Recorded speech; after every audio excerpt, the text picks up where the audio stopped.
Hey everybody, welcome into the Beehive. I'm your host, TheBee at LLC, and this is where we stack precious metals like it's pollen and nectar, and we hope to help you fill your honeypot as well.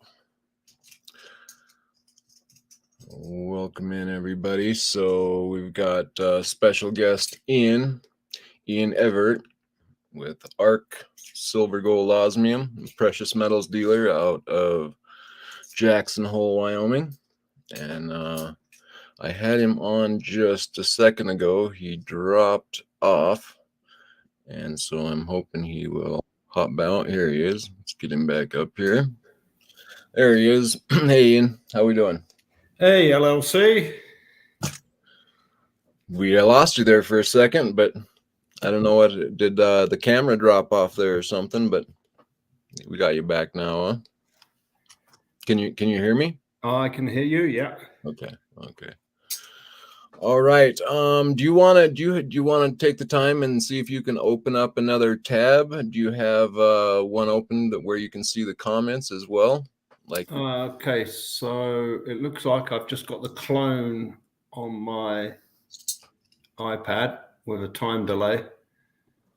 Okay, because yeah, I have another tab opened up under YouTube, and I see everything coming in over there too. So I'm gonna hop back on. I'll just stay on StreamYard, but yeah, if you open up another tab like on YouTube, you should be able to, and then just go to Long Live Coins under YouTube. Yeah, I've got that open. And then once you find that live, if there's just click on that, and that should bring up the live chat on the side. Oh yeah, got it. Okay, cool. Now you can follow along here if we get some people coming in. I can try. Right. No big deal. It just it's nice for me, so I thought I'd try to get you clued in on that tab as well. So, Ian, how was your week so far? It's been cold. No doubt. It was very cold here in Denver as well. In fact, I called out back home in Montana and got down to 36 below where I grew up. So yeah, it's definitely got cold kind of throughout the states there, didn't it? Yeah, that's deeper cold than the deep freezer.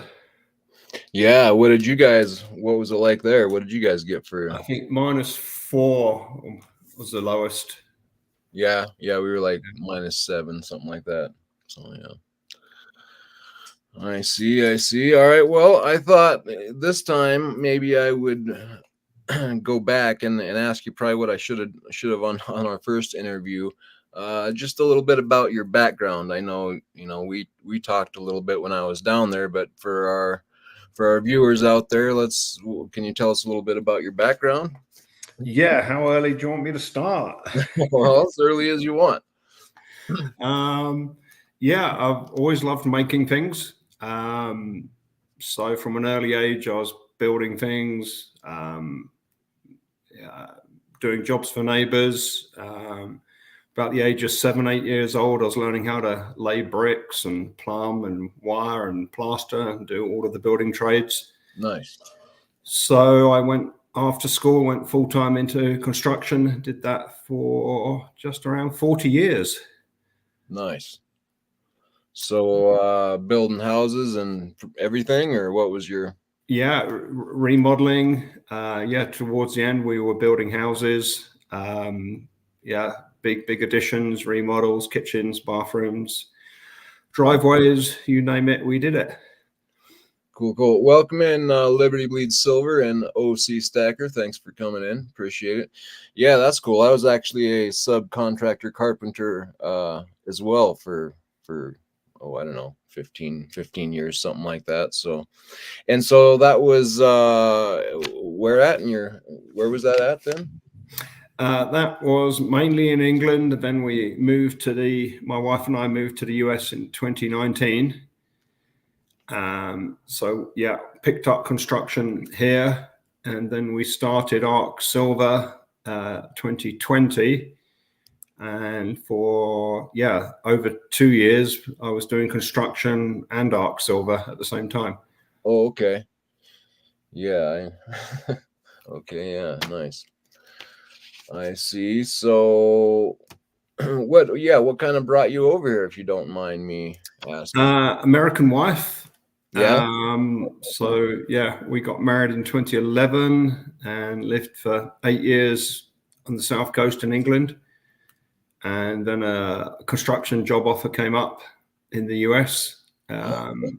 So we thought about it, and yeah, we sort of pursued that. I got my green card, and we turned up in July 2019, only for that big construction job to fall through. So Oh, really? Wow. yeah, so that was interesting.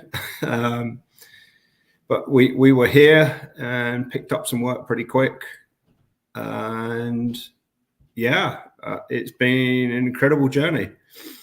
Very nice, very nice. Liberty Bleeds said it was great meeting you at the Silver Symposium. You guys must have bumped into each other. I recognize the logo. I'm pretty certain he gave me a plastic token, like a poker chip. Oh yeah, nice. Yeah, I got a poker chip as well. Those are sweet. That was a great time at the symposium. That was an awesome event. Actually, it turned out completely different to the year before. Yeah, how was that? There was a lot of people there. Yeah, there was a real great buzz there. I think about 800 people signed up and turned up. Nice. Yeah, I wanted to go, but I didn't quite make it. But I know a few people who were there. Liberty Bleeds being one of them. So yeah, so that 2019, you made it to the States, and we're doing some construction, and Yeah. and then what happened? What Well, so around 2017, I somehow came across on a YouTube feed about the central banks, the Federal Reserve, and I got more and more interested and just studied more and more and followed the trails. And everything I learned about money and currency led me to the personal conclusion that I don't want to store my future in currency. I want to store it in money. So I persuaded my wife, and we actively started buying silver, not every week, but whenever we could afford to buy a roll of Maples or a roll of Britannias, we did. Yep. And for anybody who'd listen to me, I would talk to them about silver and why fundamentally, if you want to store the value of your labor for the medium term or long term, silver is the safest and most secure way of doing it, with an incredible upside. Yeah. So I would talk to people, and a lot of them would start buying. So 2020, we took the plunge and started ARK Silver. Oh wow. Okay. Nice. Yeah, I've tried to talk to people, but it doesn't always work out as well for me. That's nice. It's some headway there. But I have plenty of friends and relatives who still think I've got a tinfoil hat, let alone a silver foil hat. They don't get it. They don't understand. I think they just presume that there's going to be continual return on principal and return of your principal. They can't conceive that at some point rapidly your principal can just disappear, then there's no return on that, because everything's gone. yeah, and that sounds, obviously that's gonna sound crazy, because we're all in this same system, and it's been supportive of us all the way up until now. So I suppose that's just kind of how the average person views it, if they haven't really figured out to look under the hood of how things are working. Yeah. But to the point of, and it sounds so crazy, you lose everything or something like that, but the truth of it is that we already kind of are operating on nothing, right? Yeah. I mean, the money is supposed to be an account, to keep an account of wealth. So all of these fiat currencies are a theoretical claim to purchase something in the future. What people can't understand is there's not enough real things to purchase at the current prices with the amount of units of currency there are. I'll quote Mike Maloney from his recent book. There's 55 times more currency worldwide than there was in 1980. Wow. Yeah. So 55 times more units of account, and most of the people that hold that presume they're going to be able to buy something meaningful. Right. And it's it's tied up in a paper asset, basically a receipt for what used to be real money. Yeah. And so not only is the paper kind of imaginary, like you know everybody has what their 401k, and so Yeah. but so when you really start digging and looking into things, you realize, wow, everything is actually kind of it might be written down on paper, but it's kind of a figment of the imagination as well. It's just digits in a computer, or Yeah.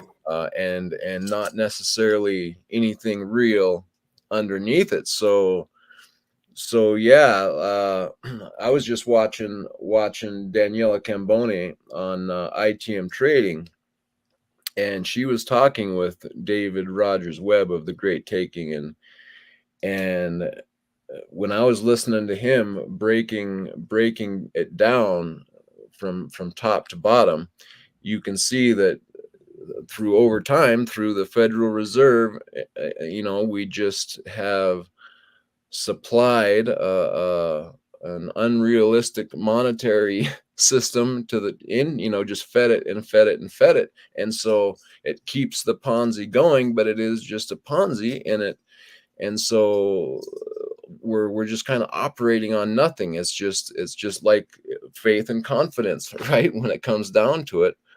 And since we're so in debt and backed up, it's just bound to backfire. And I just don't think people have connected any of those dots, you know. But once you see it, it's easy to understand kind of where we're at, right?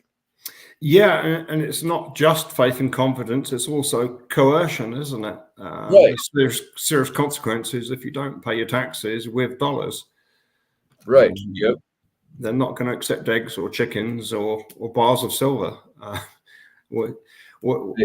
Whatever you earn or however you earn it, you've got to convert it into dollars to comply with diktat that this is what you pay your taxes in. And at the end of the day, there's severe consequences, and force will be used against you if you don't comply with using the dollar.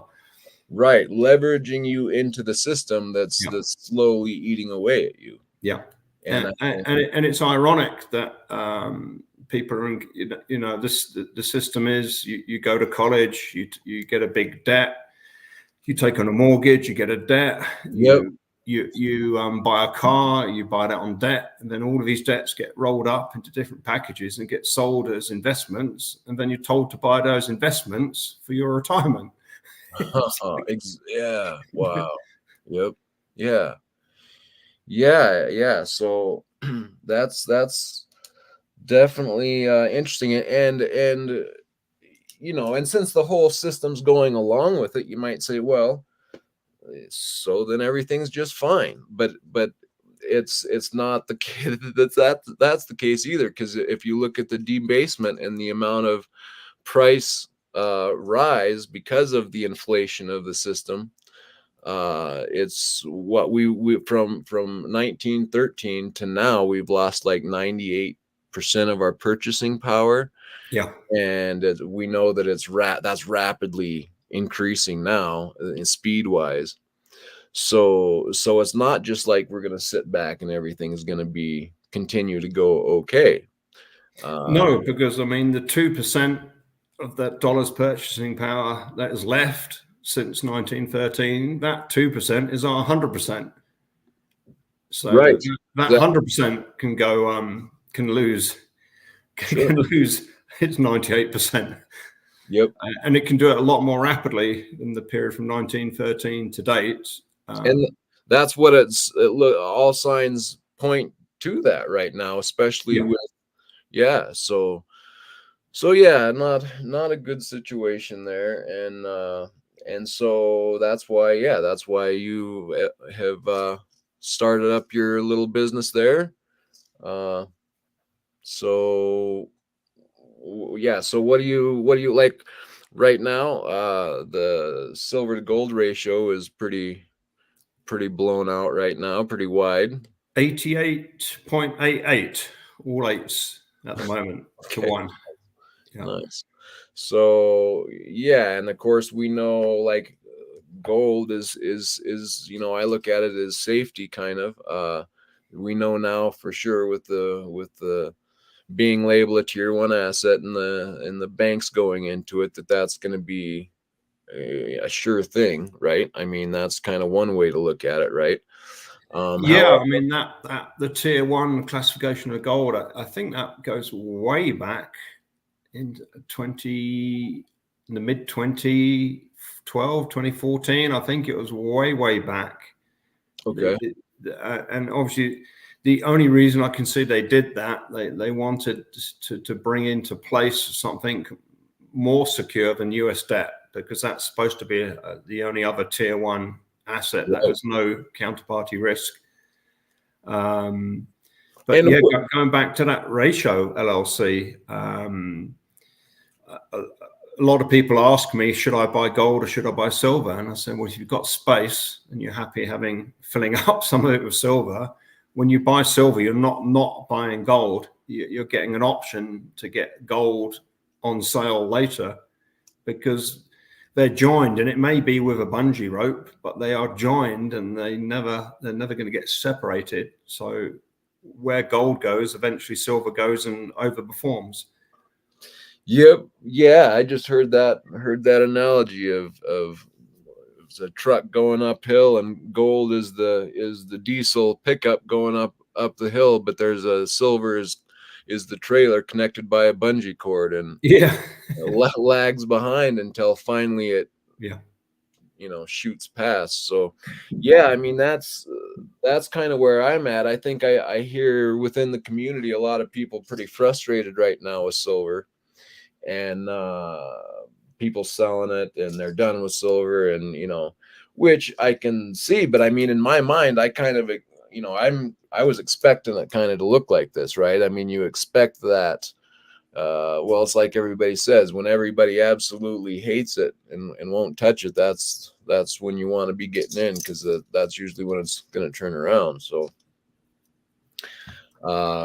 yeah, I mean, for me, I still like silver. If I have some people coming over who want to talk to me about gold and silver, they're new into it, and they're more wealthy than I am.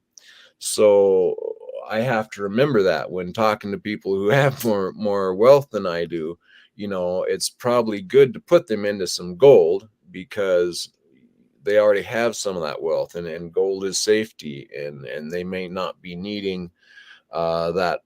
No need for them to get into that volatility necessarily as much to get a hold more gold if they can already access it, or at least think about that a little bit more. How would you speak to that? I'm still convinced that silver, I mean, for many reasons, and you just touched a bit on it, it's least liked at the moment, isn't it? You've got a few people sort of giving up on it, saying, oh, they've waited for years and years. I mean, I guess we've personally have had it easy. We started in 2017 buying. Yeah. Yep. So we've not been hit with buying it at $50 and watching it go all the way down. Right. That's hard, and a lot of that is deliberate, the manipulation, the volatility, Yep. to scare people out of it. And that goes back way into history. I mean, 1813, Britain came off the silver standard, went on to the gold standard. 1861, Germany came off the silver standard, went on to a gold standard. And then 1873, Europe came over and persuaded, bribed, or whatever they did. Then America came off the silver standard. And every time silver was removed from being money, people got poorer, and the wealthy bankers got richer. Yeah. So the inverse is going to happen. It's the way I generally look at it is, okay, it gives me more time to get a few more ounces. Yeah, that's definitely how I look at it. I am way heavy silver, and with my confidence and my okayness with being able to wait it out and being, you know, knocked down and kind of expecting this, I'm okay with it, you know. But when I'm thinking about this other family that's going to be talking to me, who has more wealth in their pockets, you know, I don't, you know, obviously I don't want to put them all in silver because it'll be so bulky, and you know, what am I trying to say there? You know, put them into more safety and security as well with a large chunk. I mean, I'm still going to be telling them how favorable I am towards silver Yeah. and let them know about that. But you know, I also am thinking and want to talk. You know, I think that you probably know more, probably dealt with more wealthy people than I have. So I just kind of want to pick your brain on that, and how do you approach that with them, knowing probably I think we both kind of agree we're probably kind of more leaning towards silver at this moment, but you know where I'm coming from. So you know, what would you say to that?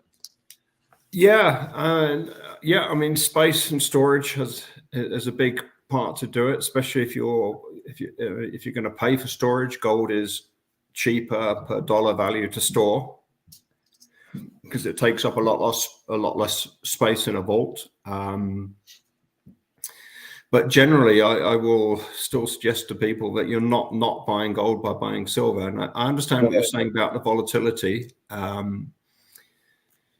But if you're looking at a year, 2 year, 3 year time scale, I don't think anything is saying that you'll be disappointed with the performance of silver. It's closest to its cost of production. Right. You know, gold is way above the general all-in sustaining costs. I think the only reason it can be manipulated down as low as it is because the bulk comes as a byproduct from copper, zinc, and lead mining. Yeah. But with the 100 million plus ounce deficit, we're coming to a third year of that now. Right. If or when, I mean, it looks like we're heading into a worldwide depression. So we're going to get a reduced zinc, lead, and copper mining. So that means the production of silver is going to fall off a cliff. Right. And we're right when we need more than ever. Yeah, that's just it. I mean, every way I look at silver,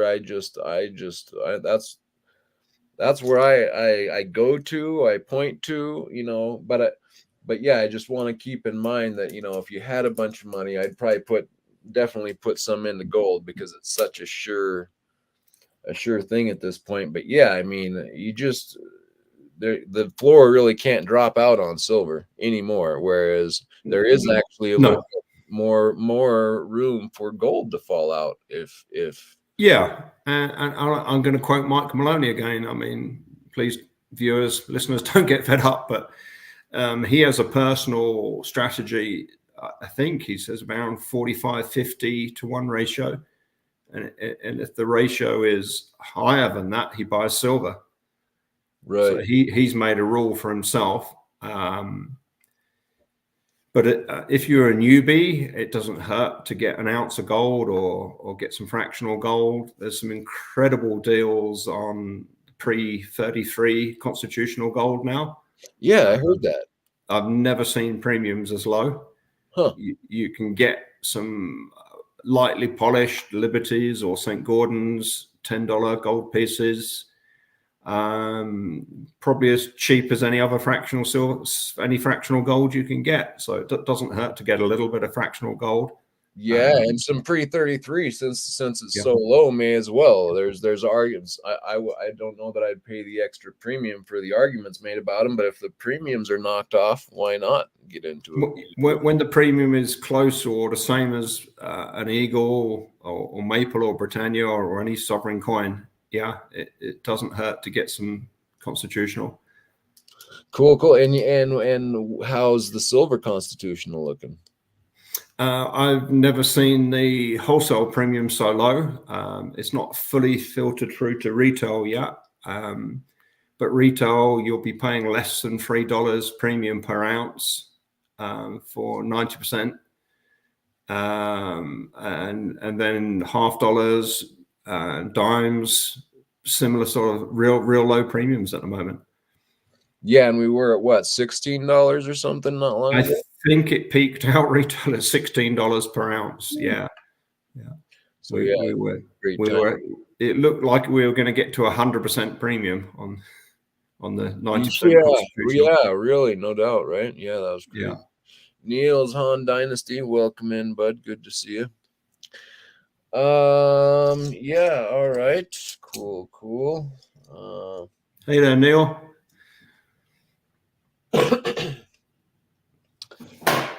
Yeah, so I was going to talk a little bit about the osmium and the marrying it together with the net, basically, I guess. So there's all kinds of people getting into crypto now. You know, I personally am not a crypto fan. I don't like being beholden to the internet for my wealth in that way.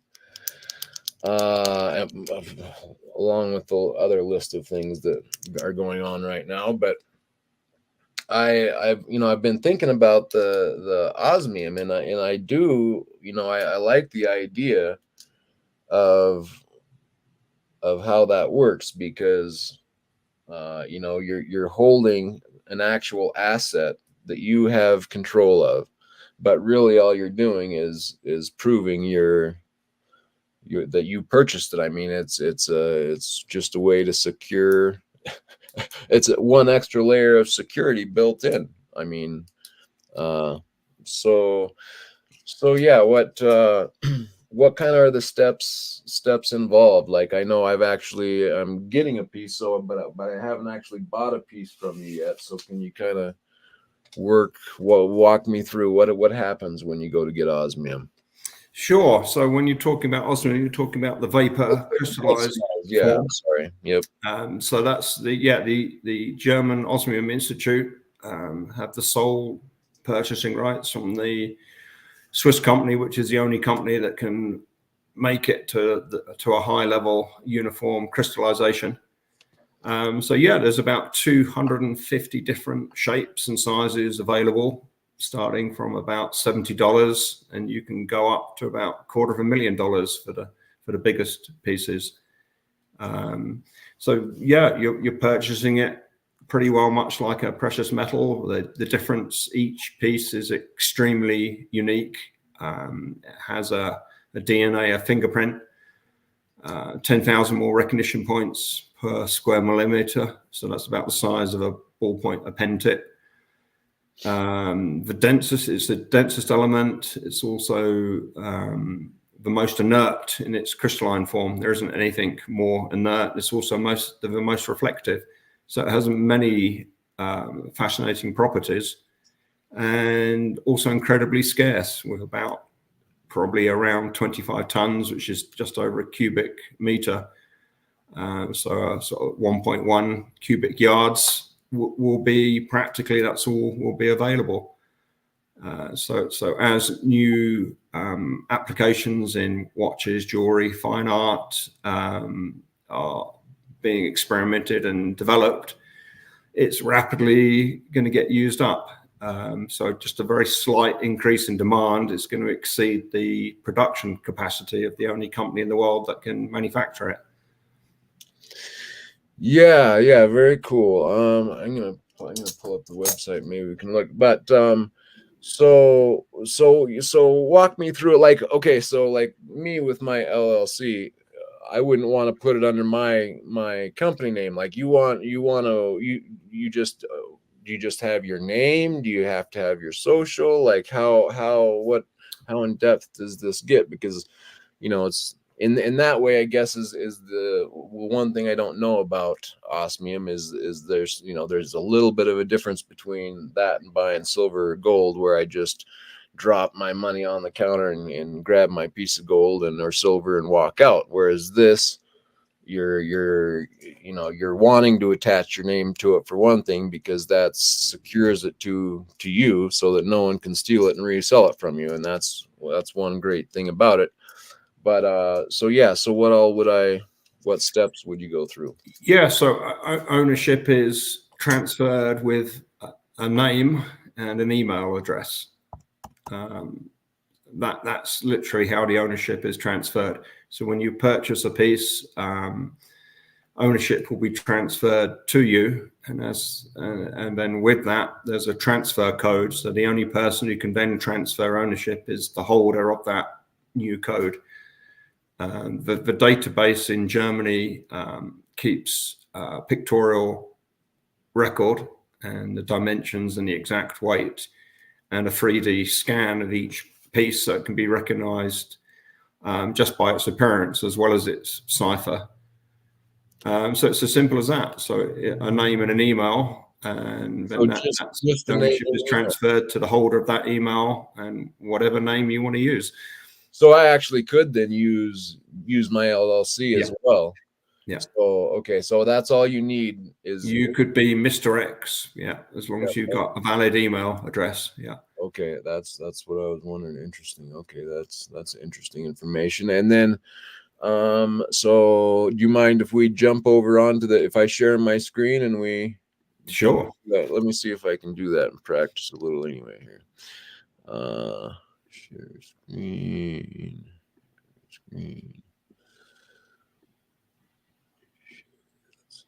Okay. Okay, so can you see that, Ian? Can you see the Osmium? I can, yeah. Looks like Ingo Wolf, the founder and CEO there. Okay, sweet. So this is osmium.com, and then is the price listed here somewhere? Can you see the price here? So if you want to have a look at what the cost of the prices are, go to buy-osmium. Okay, hold on. I'll bring do it this way.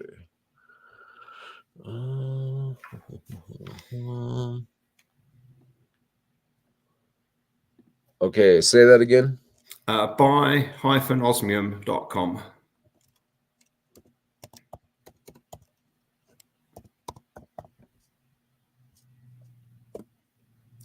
That will pull up a website, and you can navigate through all of the pieces that are in stock and available. Okay, hold on. For sure.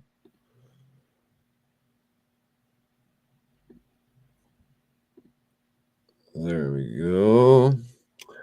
All right. Can you see that? Top menu bar there is the breakdown. So, bars, boxes, yeah. stars, split bars, stars, and all that. Okay, and so if we look at, is there just somewhere on here that has the stock price, or do you just go by piece by piece? Piece by piece. The only piece that is sold by the actual weight is the 3/4 inch coin disc. Okay. Okay, let's see. I can probably change to US dollars. So, okay, so the smallest disc of the big discs is 8.875 grams for 15,000. So, I'm gonna see what this is. So, if you want to find the smaller bits, go across to Stars and More. Okay, hold on 1 second. I'm just trying to get. So it's at like that piece is at like 1,700. So is it's still climbing up a little bit since last we talked, huh?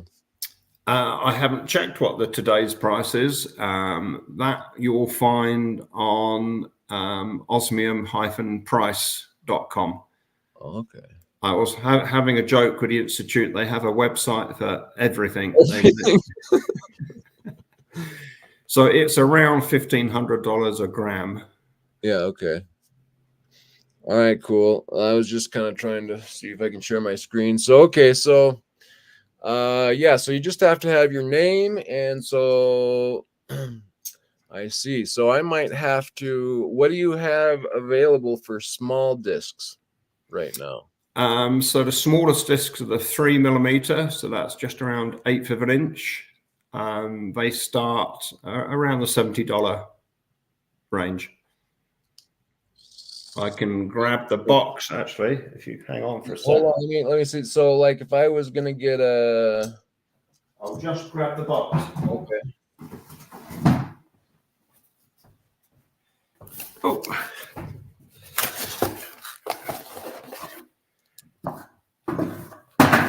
So these are the smallest pieces. They come in a glass file. oh wow, okay, And I don't know if we can pick up, but that has a code. yep, So if you enter that code into identifyosmium.com, another one of their websites, it will give you the description of the piece and its current retail value. So okay, try and pick that up and put that on. Last time I was trying to show the eye and I dropped it onto my laptop. So there is the, whoa. oh yep, there it is. Oh. Boy, that thing does pop, just tiny little thing. So okay, and that was a $70 little 1/8 inch piece. Yeah.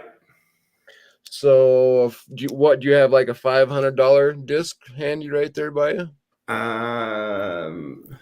What we got? I'll be back in a sec. Okay. Sorry.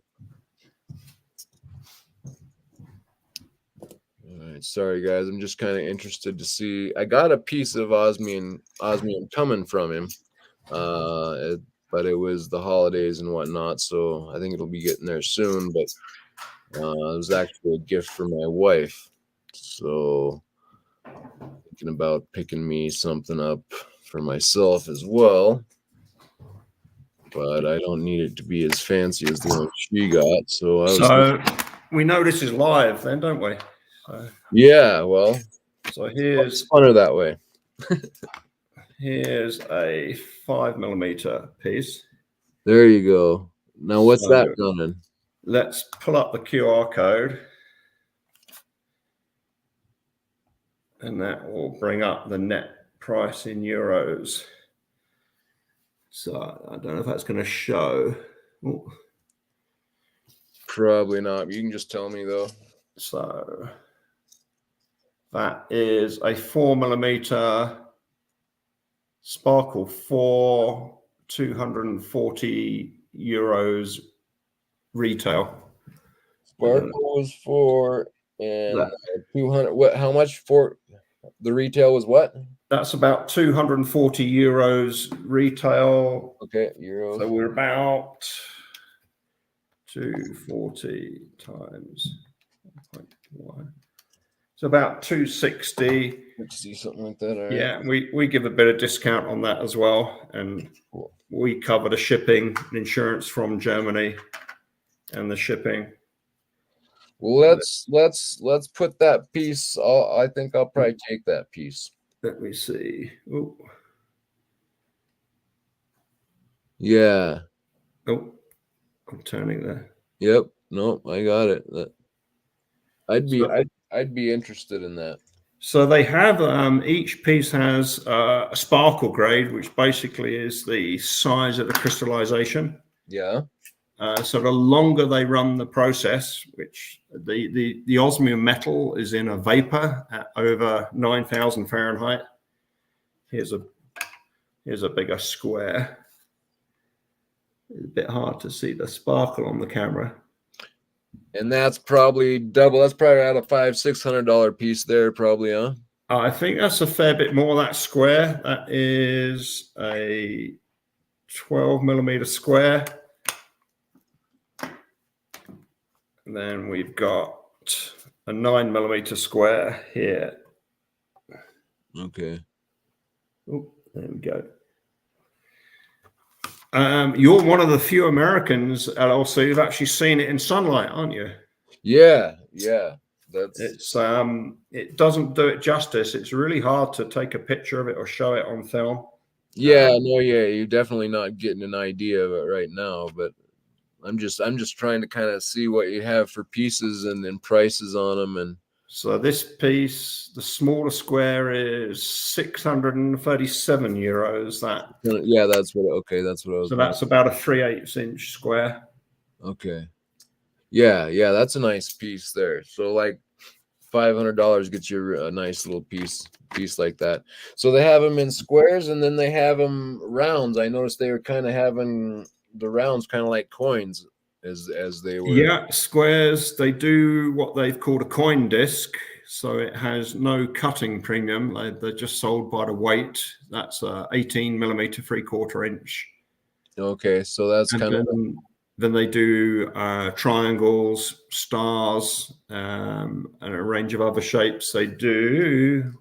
So the one we ordered for my wife there, that's probably has a little bit of a premium for cut and whatnot. Then that was the shooting star, wasn't it? Yeah. Whereas the disc, you get a little bit of that premium cut off because you're not getting. Yeah, the bigger the piece, you get the less percentage of cutting charge. And there's a base cost for taking once it's been cut, they have to check the quality, weigh it, photograph it, package it. So most pieces come in a package like this, and then the 3 millimeters come in the little glass vials. Okay. To keep the premium down. We've just had a local goldsmith made some of these. Ooh. Nice. Boy, man, that. And if that was in the light, yeah, I mean, that's crazy that sparkles right now. Yeah, it's hard to catch the light. I could try. I think I got the here we go. I've got this is the closest we've got to sunlight. Is this up a bit? There you go. Whoa, yeah. Oh yeah. Yeah, it's pretty impressive in person, guys. It's the most reflective anything that I'm aware of, because it reflects all of the light that hits it, throws it straight back at you. Awesome. All right, cool. Well, yeah, I know I'm still waiting on that piece, but I'll probably be interested in getting another, maybe that little disc or something. I'm interested in getting a piece for myself. I can't let her have all the fun.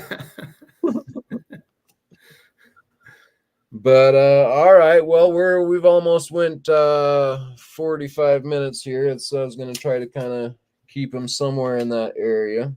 Oh, don't forget some special offers for your viewers, LLC. Yeah, let's do that. Let's go. Yeah, let me have a look. I've got some bits and pieces on the table. We've got some nice chunky American minted 10-ounce cast bars. Make a great paperweight. I think we're going to do some of those at 75 cents premium. 75 cents. Yeah. Oh, goodness. What else can we do? We've got some. Whoa. How about some Britannias? Okay. $2.50. $2.50, nice. And I haven't got any out. We can do some maples at $2.75. Beautiful. And then we have thousands and thousands of 90%. Yeah. So what was the deal on those? Do you know off your head what you want to do on them? They're gonna be really, really good. We're just selling them for a local family. But if anybody's interested in Washington quarters, we have over 10,000 of those, from brilliant uncirculated to almost uncirculated. Nice. Pretty well every grade, fine, extra fine. Okay. I will. You can text me later when you get the exact, and I'll put up a little short on it or something. That would be good. Yeah, we want to help your listeners and viewers out. Cool. Also, so I have one of everything except your 2 ounce. I sold out of that again. But I'm gonna want probably another one of those. I might want one of your. I think you have these in 5 ounce as well. Is that right? The Or not? silverback. The bar, I yeah, have to check. We definitely got plenty of the 1 ounce, 1 ounces. Okay, well, and the premium's about the same. So okay. And then yeah, and then so I don't know if you have if you come across any. I know you mentioned you had a couple of kooks. I might be interested in some of those.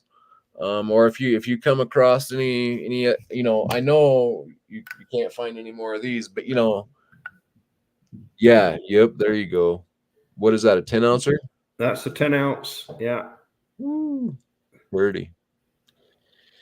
So, but yeah, if you come across any unique stuff like this Netherlands piece here that you found, that was awesome. Or if you come across some unique pieces like that, hit me up, let me know, because I gotta put together another little order. So yeah, all right. What else, Ian? We got Morgan dollars from really great from a private collection. All right. Peace dollars, half dollars. That was a real Morgan? Yeah. Put that back up there for a second. Let me get it out though. That looked like a brand new round, let alone a Pretty well. Yeah, there's some beautiful condition ones. wow. Wow, that is nice. I might be interested in that as well. What year is that? That is 1900. All right, that's interesting there. That's a nice piece. So you got some more of those as well. And do you have some peace dollars too? We have plenty of peace dollars. Yeah. All right, I'm going to make a note of that. All right. All right, Ian. I think we can about wrap it up. We'll catch you. We'll come back again. Let's see, what will the date be? Are we going to be out of January by then? And on the 31st, we'll have you last day of the month. Okay. I'll just say hi to Neil there from Han Dynasty. Yep. And so we'll have you back in a couple of weeks, and I'll probably get in touch with you in the meantime, put together another order, and get that 90% price off you. All right. Okay. Is there anything else you'd like to say before we go? No, thank you for all you're doing. All right. Well, we will have you back on in a couple of weeks then. And see you guys next time. Okay.